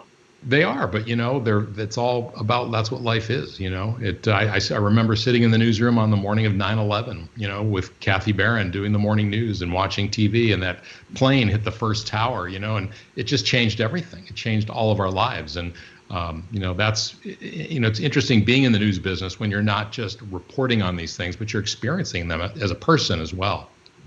Okay, a couple of final questions here. At a big turn from the very serious to something lighter. As we've been asking other people, your favorite California place, location, experience at that place, what would that be? Well, it's hard to pick one, but living in San Francisco, one of the great things is you can get to remote places so quickly. And I just love Point Reyes. I love going up there and hiking, looking at the Tule elk, looking at the dairies that are up there. It's just so beautiful and yet very spare. There's not a lot of trees, and the water and the San Andreas Fault goes right under Tamales Bay. And there's a little hike in the park there where if you've never done it, you should do it. It's worth doing. It shows this fence that was split in two in 1906 when the earthquake happened. And you can see how much the earth shifted. And it just gives you a sense of the magnitude of nature, and the world we're living in. It makes you feel very small, which I think is a good thing, because sometimes we get so caught up in our own mishigas and our own problems, we forget that we're just little tiny specks, in the universe. And I find that to be very soothing in a way. Well, what a lovely suggestion and a lovely thought behind it all. So our audio went out at the top of the conversation, so I'm going to give the audience two questions that I'm going to ask. One comes from Tim, who asks, who is the funniest guest you've had on the show? I assume that's the California Report, but you could pick something else. The funniest person you've talked to in an interview? Oh, my goodness. The funniest person. What I will say is this, that funny people who are funny for a living, like I've interviewed Margaret Cho, I've interviewed Robin Williams. They are the least funny when you're talking to them for some reason. They're almost like, I won't make any diagnoses, but it's just sometimes funny not funny, but striking how different they are. Funny people. Oh my goodness. It's a funny thing, Saul, because when I'm asked questions like that, my mind goes blank. Yeah. How about it just I'm sorry, go ahead, Scott. Well, no, I was just going to say, like, sometimes when I'll do an interview and then the producer, whether it's Suzie Racho or Guy Marzorati, they'll say, or Vic or whoever, they're like, well, what were the best parts of the interview? Like what, and my mind goes blank. It's like, you decide that. You listen to it with your ears and you decide what's the best part, because I'm too invested in it in a different way. That's a terrible answer and a non-answer to your question. Okay, hold on. I'm going to get something out of you, Scott. Who is, say, an elected official, not Jerry Brown, a current elected official or former elected official or politician, who's just struck you as an interesting person to talk to, who has a lot going on up here and does more than the press release answers? Who's that? Well, I think a lot of people are like that, quite honestly. I think Javier Becerra, who just got nominated or will be nominated to be the health secretary, is an extraordinary human being. He's got a great life story and really down to earth. I think that, a lot of politicians, they play the role of politicians, and they don't let their guard down. And politicians in some ways are the most frustrating people to interview because they are so guarded and they can't get them away from their talking points. I think Javier Becerra is a really good person and an interesting one, very smart. And I just have always enjoyed talking with him. So he's the first person that came to mind. Okay, final question from you, and we're going to move on to something else. Victor asks, is there a question or a theme or a topic that you as a journalist would like to explore more of? maybe politics, maybe something else entirely outside of politics, Scott? Oh, my goodness. I've always been interested in the politics of sports. And I think, now, of course, it's kind of exploded because you've got LeBron and you've got Steph Curry and all these superstars who are really getting involved in politics. But I've always thought, even before Colin Kaepernick, that was a really interesting nexus of things. You got sports, which are big business, but then you've got athletes who often come from little towns or from inner cities. And I think that there's a lot to be gleaned there, and I also love talking to athletes. So I think that maybe that would be something that I'd like to pursue down the road. All right, Scott Shafer, we hardly ever talk, so I've learned so much. Really, hardly ever. So again, a lot of it's been new to me. Really, such a pleasure to have you on. Thanks so much for making the time. So happy to do it. Thanks for carrying the banner for the show. Really appreciate it. You're doing a great job. Hey, dude, I do my best. But I'm in your shadow. All right, thank you so much. And I think we're going to Sasha next. That's right. We are going to turn from Mr. California Report to the new Mr. and Ms. California Report, the morning hosts of today, Lily and Saul. It's time to turn the mic on you guys and talk a little bit about who you are and what you bring to the show and where you came from. Lily, let's start with you. I know you came from being a TV news personality in Canada. You were working for Bloomberg covering finance, and then you came back to your home state of California, and you are in public radio. What's that transition been like? I was like, okay, Canadian equities and fixed income or California? I'm going to go with California. Oh. I actually had a great time in Canada. I covered trade, I covered finance, and Justin Trudeau, who was had been prime minister for about a year by the time I showed up on the scene. And I was happy, but when KQED came calling, it was really hard to turn away because I am such a fan, first of all, of not just public radio in general, but of KQED. It just holds such a special place in my heart, and it was just really hard not to jump at the opportunity, especially on a show that I have personally been listening to forever. And it's been such a blast. I've been here for 2.5 years, and I do get to do business and finance stories here, which is fun. There's so much here from Silicon Valley to Hollywood, so I'm never bored, I can tell you that. And it has actually been very helpful having a background in finance and financial journalism at a time when, you look at California and the energy issues, for example, that are almost always in the news these days. It's been really valuable to have that background and to then turn around and cover a story like the PG&E bankruptcy.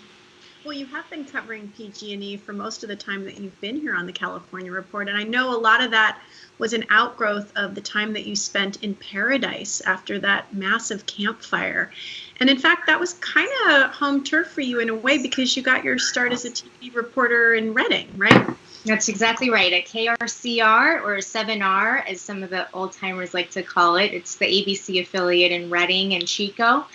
And we covered fires back then. I think I started there in 2004, spent 2 years there as a producer and then as a reporter.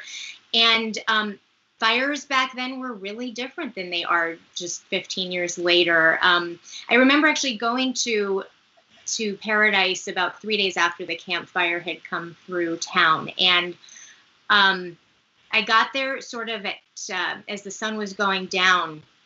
And I was so struck by how cold it was, because when we covered fires in 2004, 2005, it was July, it was August, it was hot outside. And then now you're covering fires in November. And I just remember that very visceral, like, this is just so odd. And something has really changed. For me, it was, we talk about climate change a lot of the time in the abstract, and it just made it so real for me. But the thing I love about covering everything really, but I'll use fires as an example at KQED versus other places is, here you cover the fire. You're there, you're getting human stories. You're trying to make that connection with people and make it make it resonate on the radio, but you don't just leave the story there. You bring it home with you. On that story, we were talking about air quality issues across the state for weeks. PG&E went bankrupt a couple weeks after that. And so we've talked about PG&E from the regulatory perspective, what's going on at the Public Utilities Commission and the oversight there, Governor Newsom's role, the legislature's role. And we have this incredible team at KQED that is doing all of these different angles. And it's just so amazing to be able to pick up the phone and call someone like Dan Brecky or Marisa Lagos or Lisa Pickoff-White and say, I don't cover the CPUC that much, and just get this trove of information that they can just download in like 2 minutes. So that has just been so incredible to me. And in addition to covering that bankruptcy from an investigative perspective, we've also continued to follow the human story. I was sent by KQED to Tennessee a couple of months ago before the pandemic to see where fire survivors ended up going from Paradise. As it happens, there's a cluster of people that landed in this place called Crossville, Tennessee, which has 12,000 people. And, there's a lot of things about Tennessee that feel a lot like Paradise did 30, 40 years ago. And I think it helps to have lived and worked in the North State to really understand what they mean when they say that. But we also do try to cover the lighter side, even on serious stories like fires. And I'll give you an example. So in January of this year, I went out with a bunch of firefighters and it's called the Moraga Orinda Fire District. And then some of the guys from Specialized Bicycles, they've formed this partnership. So Specialized provided these e-bikes to the firefighters so they could go into these really remote parts of that gorgeous landscape, by the way, which they're in charge of, to map out the most sort of obscure parts of and really hard to reach parts of that terrain. So we're going to play a story that we produced. I think we ended up producing this in February. Take a listen to that. And now we go. All right. It's a cool day in Orinda, and Fire Chief Dave Winokur is in his happy place, riding on an e-bike with a battery-operated assist that can catapult a biker up some of this neighborhood's steepest hills. We're going to take a left here. Probably want to speed up a little bit for the mud. And there are a lot of hills. We cycle into an area that was once full of coyote brush, super combustible stuff that's about the last kind of vegetation firefighters want on their territory. It's an area the chief says would be much harder to reach without the bikes. 2 years ago, this was completely overgrown. We've been able to convert it. We're really focused on these areas in the perimeter because if we keep the fire out into the wilderness and grasslands and we prevent it from getting into the homes, then we've done our job. The chief and his crew are working on a fuel break here. It acts like a moat, but instead of a ditch with water, it's cleared a path in the tree line that can slow a fire's growth. They got a $4 million grant from the state to do it. More time could mean more people evacuate safely and give firefighters a better shot at putting a fire out. Locals want to help out, but the terrain makes figuring out surveys tricky. And that's what motivated Winokur to call up Specialized, the Silicon Valley bicycle maker, to see if they'd loan him some e-bikes. Ian Kenny of Specialized says they're like regular bikes. The only difference is that this bike has a really small motor and a nicely integrated battery, so you can just ride further and faster. So it's very similar to you riding a bike, that's the feeling, except all of a sudden now you've got superhero legs.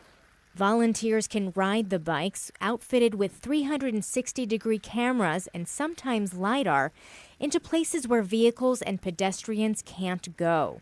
Then the fire department can link the images collected with drone footage to create a real-time 3D map of where fire fuels are building up. Lily, I love seeing you out there on that bike. How did you strap the microphone on? Oh, I had a microphone, one of those fancy Marantz radio kits I put it in the fire chief's backpack and tried to rig the microphone, but it was sort of behind him. So I ended up using my iPhone, which is frankly pretty reliable. And I had it on my handlebars, so as I was riding alongside him, it was right there. And so that's how I got that sound. Wow. Saul, I want to turn to you. You came on the show as kind of our newest host. You started in July of last year? I did. And you are not only the co-host of the morning show, but you are also our Southern California correspondent. So you have a very tall order. Are you also, like me and Lily, California born and bred? Born in San Diego County, mom's from a little village in northern Germany, dad's from an even littler village in rural Mexico. They met in California, so California, ta-da, helped to create me in some way, cosmic way, I think. Educated at UCLA, go Bruins, but nothing against the other UC campuses, or USC even. And I got started in journalism really just a few days out of college. I got a gig at CNN for about a nanosecond, and it just didn't feel right. The CNN job, fine people, the LA bureau, but like, I don't think this place is for me. Moved over to public broadcasting, the local PBS affiliate, KCET-TV, and worked on a bunch of local shows, and then moved on to our national show, the NewsHour with Jim Lehrer. And weirdly enough, the NewsHour often wasn't interested in California stories, so we would travel a lot across the country and other places in the world. And got into radio about 6 years ago when I got a job as a reporter and producer at KCRW, the local affiliate. NPR affiliate. In Santa Monica. I remember your start on the California Report host. It was kind of a shaky start. It was a classic California start with an earthquake. I was supposed to start on a Monday, but people may remember the big quake that hit outside of Ridgecrest in 2019. And that was, forgive me, I forget the day, Friday or Saturday. Anyway, it was the weekend before I was supposed to start. So I was conscripted pretty quickly as a new hire, zoomed up to Ridgecrest in the tiny little community of Trona, and reported live for the California Report and KQED and then NPR. And that was my start. And I'm happy to say that it was a huge earthquake, but it did not. But it wasn't catastrophic in terms of the built environment.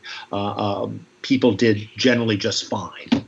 So it was a happy, kind of a happy natural catastrophe story, if you can have such a thing. You have this huge territory. I mean, you go out to the Mojave Desert, you're covering up to Santa Barbara, down to San Diego. And I just think of you as this classic guy on the street journalist who's looking for these serendipitous moments, talking to folks on the street. And one thing I love about your work is you always have a camera with you, and you're such a good photographer, which is rare for us radio people. I'm a decent photographer. I think good photographers would say not so good, but I love doing it. I love putting the face or the place with the audio story you tell over the radio or over a podcast. So I've been doing more and more of that. And in terms of Southern California, well, first off, I think I just know it very well. I've done so many programs here. I've lived most of my life here. So I have a lot of institutional memory I bring of different places in Southern California. And you're absolutely right. I get a little antsy being inside. I really like being out and about whenever possible. And I think, frankly, there is no substitute. There is no, love studio conversations as well, but there's no substitute for bringing in someone into studio. There's no substitute for actually going out to people, seeing them in their place, where they're living their lives versus having them in studio, or certainly having them on the phone. But of course, with the pandemic, my world has contracted down to basically what you see around you right now here in my home. Mm-hmm. Like for all of us. Is there a favorite story of someone in their natural habitat you want to share? One of the best things about working for public broadcasting, both my PBS years and now for radio, is just the honor of meeting people you otherwise would never meet. These are people who often in some big or small way have contributed to history, have made their mark on the culture or on science or on politics. So the one that stands out for me is a gentleman by the name of Leonard Kleinrock. He's a professor at UCLA. And in 1969, the easiest way to say this, in 1969, he said the first proto-internet message between his computer lab at UCLA and a lab at Stanford. And we talked about everything, kind of what he really helped to create, and whether or not he was felt any responsibility for this world he's created, for good or bad, through the internet. And this is some of our conversation. 50 years later, the internet has done wonderful things for society and culture, right? Those of us who have access to the net have access to the sum total of human knowledge. But there's also a lot of vileness, and there's oceans of hatred and paranoia on the web, and it's an engine of misinformation. What do you think of the Jekyll and Hyde sides of this technology? It worries me greatly. The internet worked beautifully for the first 20 years. We were all friends. There was no reason to install any protective measures, and so we didn't, and now we're paying the price. It was pure in the first couple of decades. Exactly. I mean, the words we used were open, shared, free, ethical, and all those words applied. That was a community of well-minded and smart people. Now, there are so many voices talking. Who do you listen to? You listen to the extremes. You listen to the most outrageous and the loudest. And therein lies, if you will, the attraction, the seduction, and the evil use of the internet. And I do fear and worry about this dark side of the internet, as you described. In fact, a bigger question is, can it be fixed? Can we protect against this false information, from the fraud, from the identity theft, from the privacy invasion? And the answer is, it's not that clear that we can.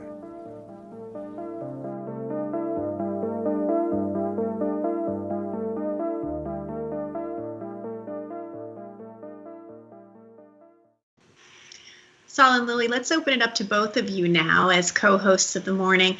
How do you decide what a morning story is for the California Report? I mean, you've got this huge mandate, right, to tell the state's stories in like a 7 or 8 minute newscast every morning.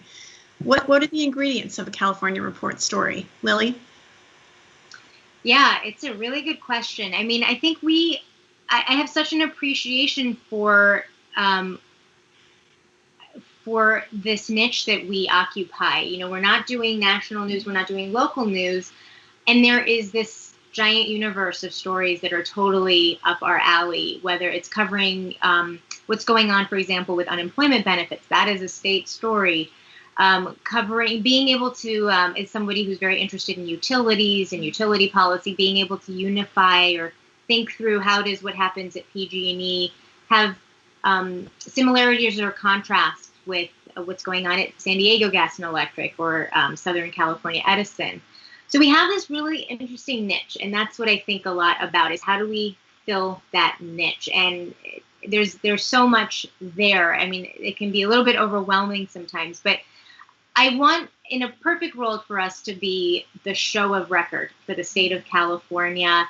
I want people to walk away feeling informed, but I also want them to be, entertained. I want them to laugh and just hear, I think the voices that I think Saul is especially great at getting, which is those people, the everyday Californians who just have really cool things that they're doing and funny things to say about, funny observations about the world. Saul, what about you? How do you, when you get up at that crack of dawn shift, how do you decide what you're going to put on the air in the morning? Well, first I make my coffee, French press. Thank you. I have my little routine. But I think when it comes to what goes on the air, it is really what's important, and you sort of just get a sixth sense for this after doing this for so many years. And then it's also what is interesting. What is it that is shaping the lives of Californians today, or this week, or this month, or continues to shape, or will continue to shape their lives over several years. And, what always strikes me, and I think Lily got into some of this, is that, there, for a state this size and diverse and all those things we said at the top of this broadcast, there are very few places where you can actually, that bring a California sensibility to topics and to stories. And I really hope to do that, and we hope to do that when, yes, the story may be from the Central Valley or maybe from Imperial County or LA or San Francisco or Eureka, but it echoes through the state. We all have a little bit of investment, or we should care about that topic. Anyway, long-winded answer, but that's how I approach things. You mentioned the challenges that we're all facing as journalists and as human beings during this pandemic year, and not being able to go out and talk to folks in person.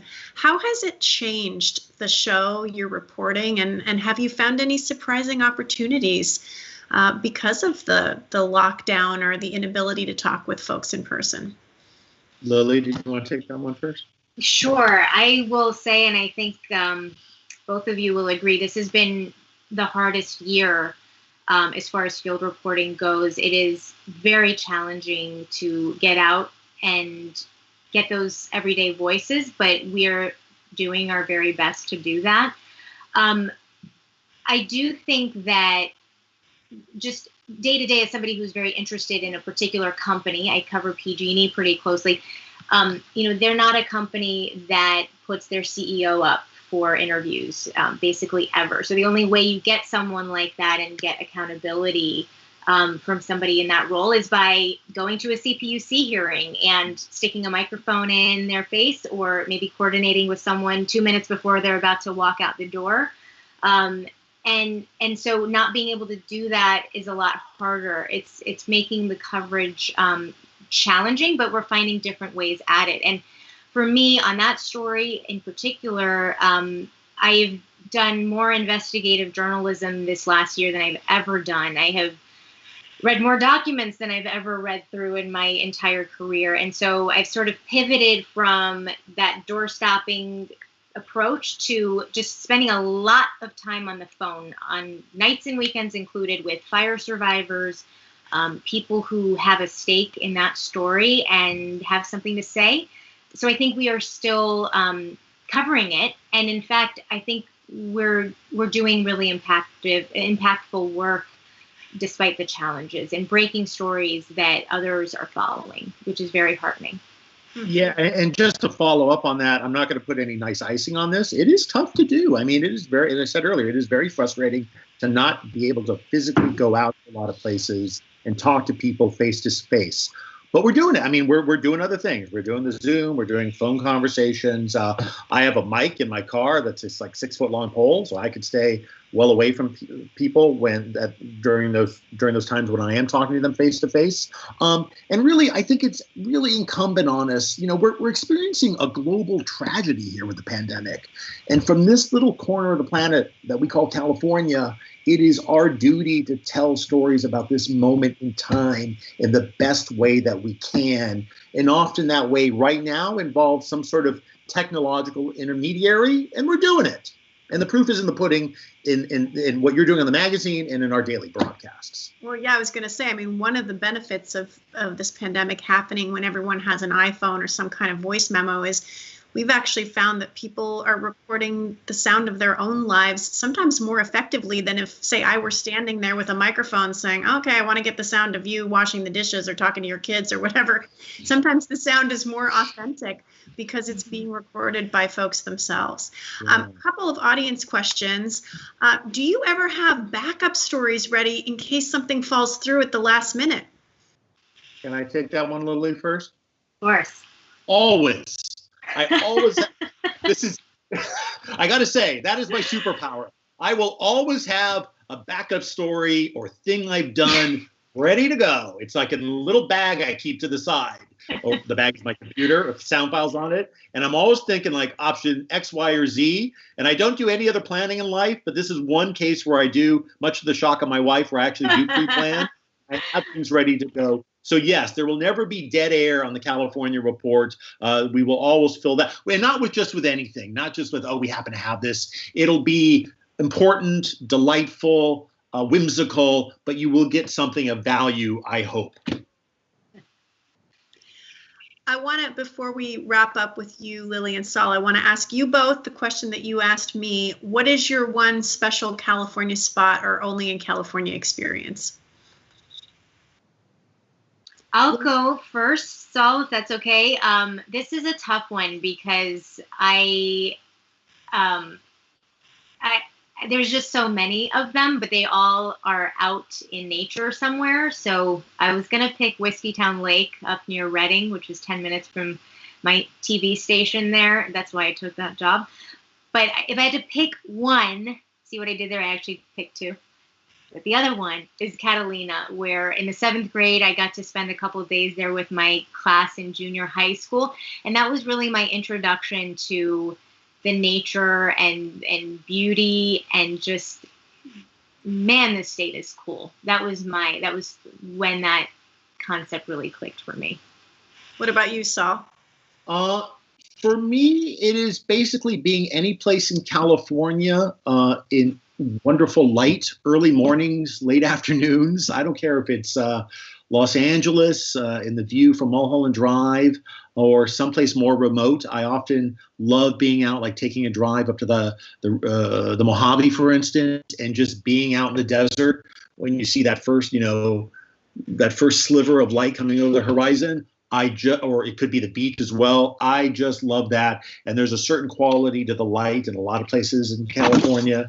It just infatuates me. Well, actually, Lily, I think we're going to seg from that straight into sharing some of their favorite spots, right? Right. So we did ask listeners and contributors to the show to tell us about their favorite spots and experiences, as you mentioned, Sasha. And some of our partner stations also sent us birthday wishes. So we're going to see those right now.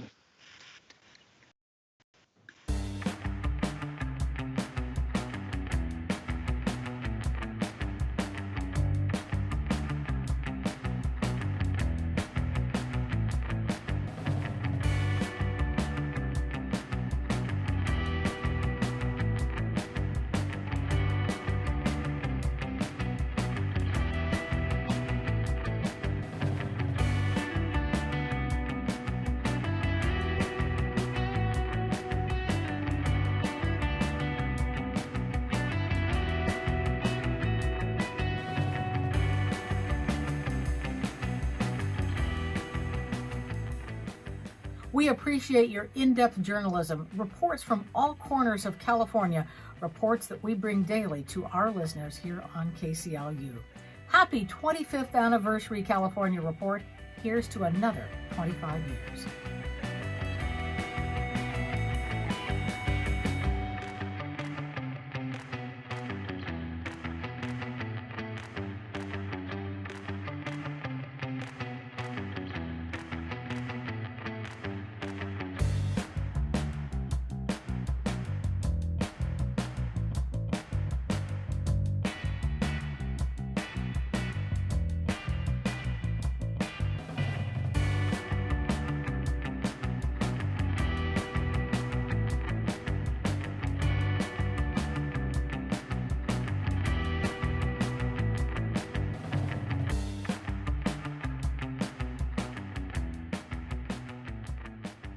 We love to contribute stories to the California Report, and we love to have it on our airwaves. That's because California is big enough to be its own country. There are so many diverse communities here and such a broad set of issues. The California Report allows us to give our audience the statewide coverage they need to stay informed and stay connected from San Diego to Humboldt County. So from all of us at KPBS, happy 25th anniversary to the California Report.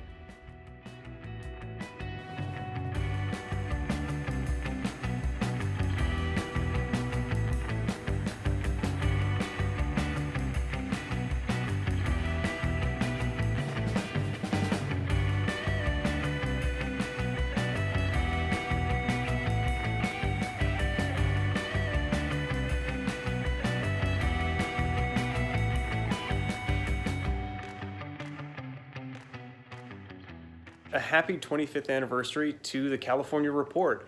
We carry the California Report because it brings some of the best reporting on the Golden State to our listeners, from in-depth features to some of the most up-to-date news that you need to start your day. So our listeners love it, we love carrying it, and we just wanted to say thanks.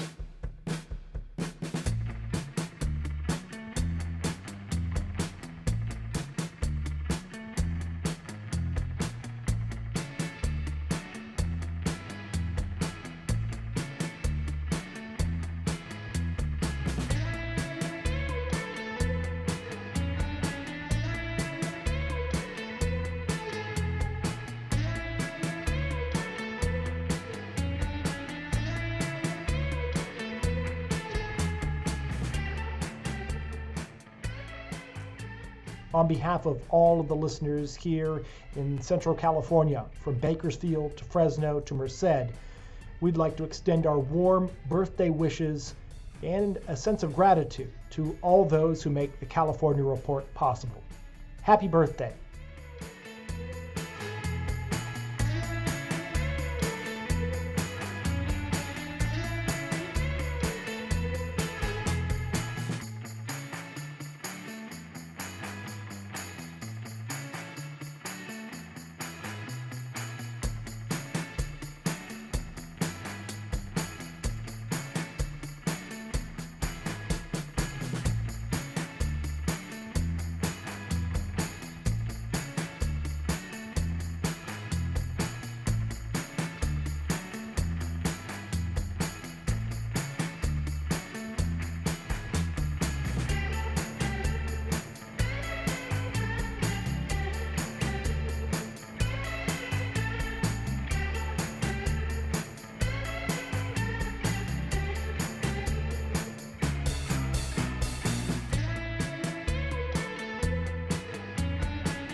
Happy 25th anniversary.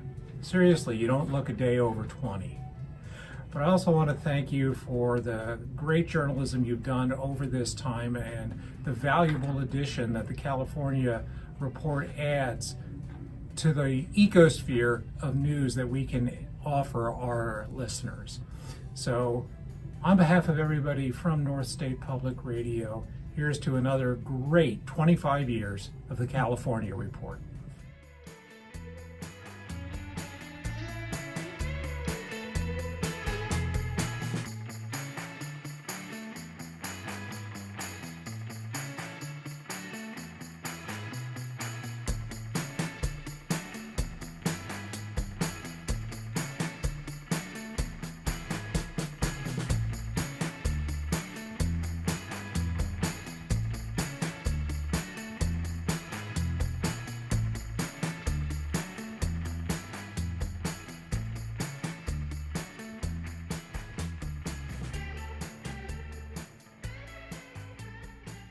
Ready? Happy birthday to you. Happy birthday to you. Happy birthday, California Report. Happy birthday to you. Woo! I'm Ailsa Chang from KQED Coachella FM, where we air California Report on Mondays at 6 p.m., providing our listeners with informative programming about what is going on in the great state of California. Happy 25th anniversary, California Report.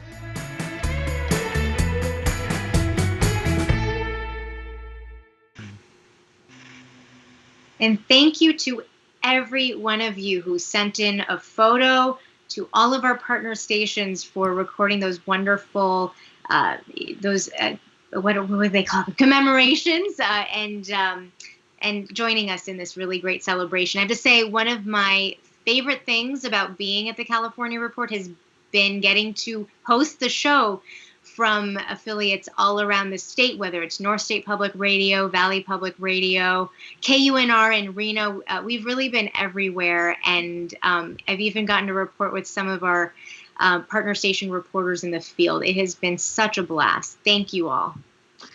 And yes, most importantly, thank you all. Let me echo that. It's been a really interesting evening to me. I've learned a lot.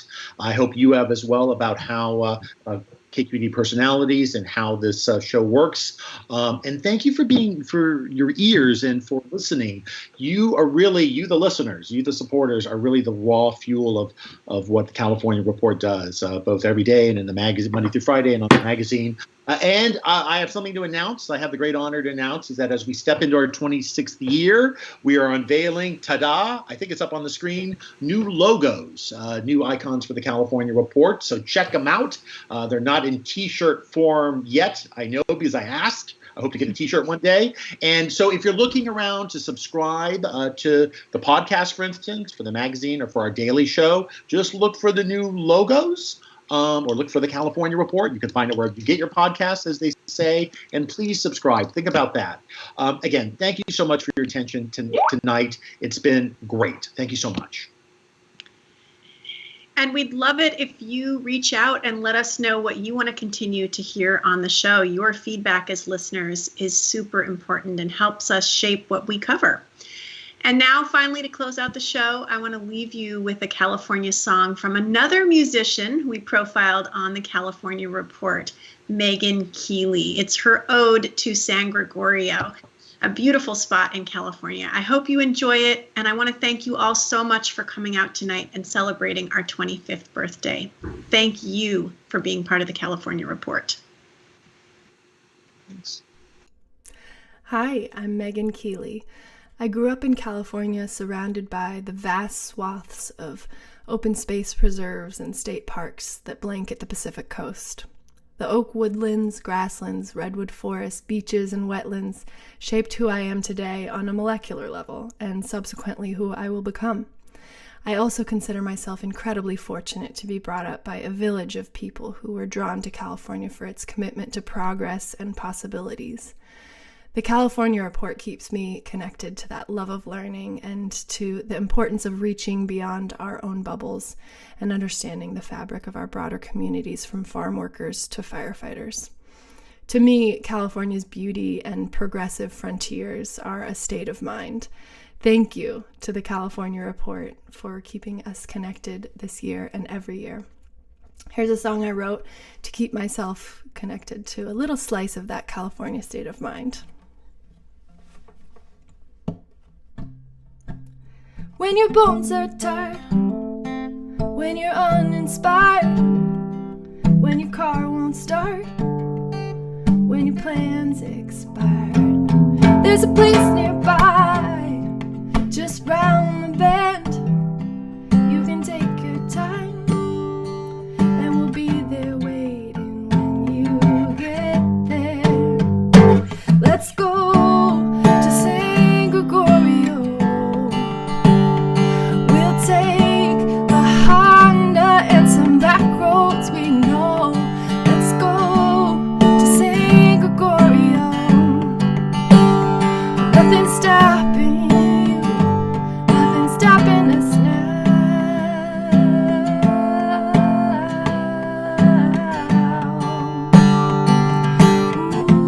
Ooh.